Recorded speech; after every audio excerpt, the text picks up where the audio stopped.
Welcome to my YouTube channel. ನಾನಿವಾಗ ಮಾಡ್ತಿರೋ recipe ಅಲಸಂದಿ ಬೇಳೆ ಬಜ್ಜಿ ಮಾಡ್ತಾಯಿದ್ದೀನಿ ನೋಡಿ. ಅದಕ್ಕೆ ಏನೇನು ತೊಗೊಂಡಿದ್ದೀನಿ ಅಂದರೆ ಕೊತ್ತಂಬರಿ, ಒಂದು ಈರುಳ್ಳಿ, ಕರಿಬೇವು, ಒಂದು ಮೆಣಸಿನ್ಕಾಯಿ, ಸ್ವಲ್ಪ ಜೀರಿಗೆನ ಇದನ್ನೆಲ್ಲ ಬೇಳೆ ಕಾಳು ಜೊತೆಗೆ ರುಬ್ಕೋಬೇಕು ನೋಡಿ. ಇವಾಗ ರುಬ್ತಾಯಿದ್ದೀನಿ. ಮಿಕ್ಸಿ ಜಾರಿಗೆ ಕೊತ್ತಂಬರಿ ಹಾಕ್ಕೊಂಡಿದ್ದೀನಿ, ಈರುಳ್ಳಿ ಹಾಕ್ತಾಯಿದ್ದೀನಿ, ಮತ್ತು ಸ್ವಲ್ಪ ಕರಿಬೇವು, ಒಂದು ಮೆಣಸಿನ್ಕಾಯಿ, ಸ್ವಲ್ಪ ಮೆಣಸಿನ್ಕಾಯಿ ಹಾಕಬೇಕು, ಮಕ್ಕಳಿಗೆಲ್ಲ ತಿನ್ನೋಕೆ ಖಾರ ಆಗುತ್ತೆ. ಸ್ವಲ್ಪ ಜೀರಿಗೆ, ಆಮೇಲೆ ಚೆನ್ನಾಗಿದ್ದು ಇವಾಗ ಅಲಸಂದಿ ಬೇಳೆನ ಹಾಕಿ ಒಂದು ರೌಂಡು ಮಿಕ್ಸಿ ಮಾಡಿದೆ ನೋಡಿ. ತುಂಬ ನುಚ್ಚಾಗಿ ತೆರಿಯಾಗಿರಬೇಕು. ಸ್ವಲ್ಪ ಎಷ್ಟು ಬೇಕಷ್ಟು ಉಪ್ಪು ಹಾಕೋಬೇಕು. ನನಗೆ ನೆನಪಿತ್ತಿದ್ದಿಲ್ಲ, ಅದಕ್ಕೆ ಇವಾಗ ಹಾಕಿದ್ದೀನಿ ನೋಡಿ. ಈಗ ನೋಡಿ ತೆರಿಯಾಗಿ ರುಬ್ಬಿದ್ದೇನೆ. ಸ್ವಲ್ಪ ಸೋಡಾ ಹಾಕಿ ಚೆನ್ನಾಗಿ ಮಿಕ್ಸ್ ಮಾಡಿ ಇಟ್ಕೊಂಡಿದ್ದೀನಿ.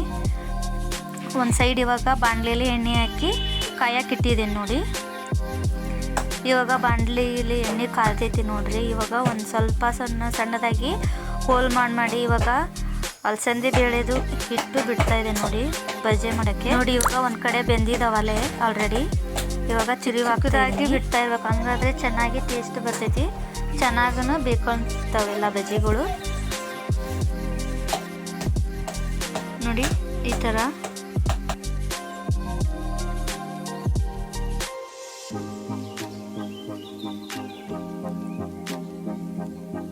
ನೋಡ್ರಿ ಅಲಸಂದಿ ಕಾಳು ಬಜ್ಜಿ ಚೆನ್ನಾಗಿ ಬೆಂದಿದ್ದಾವು. ತೆಗಿತಾ ಇದ್ದೇನೆ ಇವಾಗ.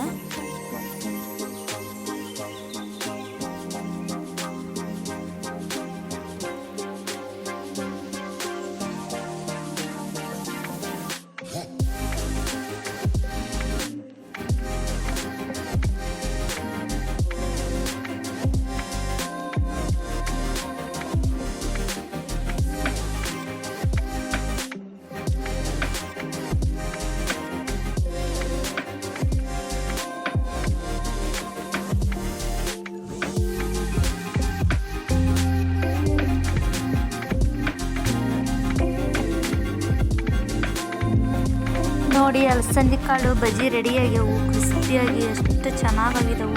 ಟೇಸ್ಟು ಅಷ್ಟೇ ಚೆನ್ನಾಗಿದ್ದಾವೆ. ಸಿಂಪಲ್ಲಾಗಿ ನೀವು ಮಾಡ್ಕೊಳ್ಳಿ.